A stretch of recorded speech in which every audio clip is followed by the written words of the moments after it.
Do you believe That's my own submission. Do you believe that you will get your party, and other parties for that matter, will get a level playing ground with the new IGP in place and INEC? Well, to be honest with you, the INEC chairman is a former college mate of mine at the University of Oxford. I have great respect for him. I know he's extremely competent, and I know he's going to be fair. He's an intellectual, you know, and I expect him to be fair, and I expect him to be objective. In the past, people thought the 2015 election was free and fair. It was not. There were a lot of technical shenanigans. They were using technicality to disenfranchise millions of people. In my own local government of Sanga in Kaduna State, 3/4 of the people didn't actually vote it. They did not vote because they brought the PVCs very late, and you know, and they would stay for a few hours and then leave. So people did not vote. A lot of people did not vote. I hope that this will not happen again. And let us hope that we shall get an even playing field.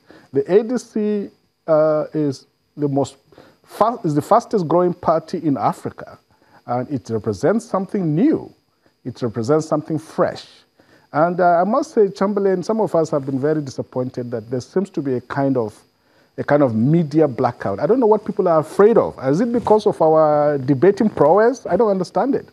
I'm sorry that if there were a real level playing field in all these debates and they gave us a chance, they wouldn't even see the back of us. For heaven's sakes, we've been in this business of intellectual and policy work for decades. We are the best hope of this country. And we are getting a media blackout for some very unusual reason. Let me take you back to the questions that Chamberlain raised with you earlier concerning security. With all the security concern and everything that you have raised, do you think the Nigerian electorate is ready for the elections? Oh, the Nigerian electorate are more than ready. Even with all the security concerns? Millions of teeming youths in this country. Women who are desperate to secure the lives and future of their children. They are more than ready. They are itching to go because our country is going down the toilet. What gives you that? What gives you tyranny? What gives you that? And taking over. What gives you that persuasion? Because I mean, if there are security concerns as you have raised, naturally people would be afraid to leave their homes to go vote. So what gives you that persuasion that they'll be ready to risk anything to go vote? This is very different. Our country is being taken over by foreigners, and people are afraid, people are scared. An atmosphere of tyranny and evil is taking over this country. And people are going to come out in their millions to exercise their right to take back their country from these wicked bandits of foreigners who are rampaging everywhere, killing people, raping women, ripping even the wombs of innocent children. Look at the Northeast. This is a total disaster. Our government is going to do things differently. We're going to make this country work. We're going to fix this country. Please, it's not a joke. We are the best hope of this country. The millions and millions of people of this country are ready. And I can assure you, if you want to test it, go to Katsina, go to even Kanu and see the popularity that I'm having, even despite the media blackout. We are the third force. We are the leader that this country is waiting for. And we are going to show them what it means to govern a country with righteousness, with justice, and with compassion. I have a little concern. We are the leaders that this country is waiting for. I have a bit of a concern whenever a politician is talking about Nigeria and you're looking at international... I'm not just a politician. Forgive me, but let me just, for the sake of this conversation, let's just put it at that. Security issues, we all know, are not just around elections and all of that. Having election observers is good, but I'm concerned about how vulnerable national security becomes when we report out issues to international observers. Case in point is when a politician, when a political party or any political individual is reporting Nigeria or Nigerian government officials to some international observers. Doesn't that put our national security at some risk? Well, I can be very honest with you that some of us are patriots. And I have never in my life gone to, quote and unquote, as you say, report Nigeria to another country. I've lived long, in fact, my working life has been more abroad than in this country. And I know how some of these world powers, they don't particularly wish us well. It's just that Nigerians who haven't traveled abroad are so naive. Anything small, they run to America. Anything small, they run to Europe. Do you think these people really give a damn about you? They only give a damn about their own interests. They don't really give. In fact, some of them would even want Nigeria to disintegrate. They've been on this agenda for a long time. So I'm the last person for you to even ask me that question.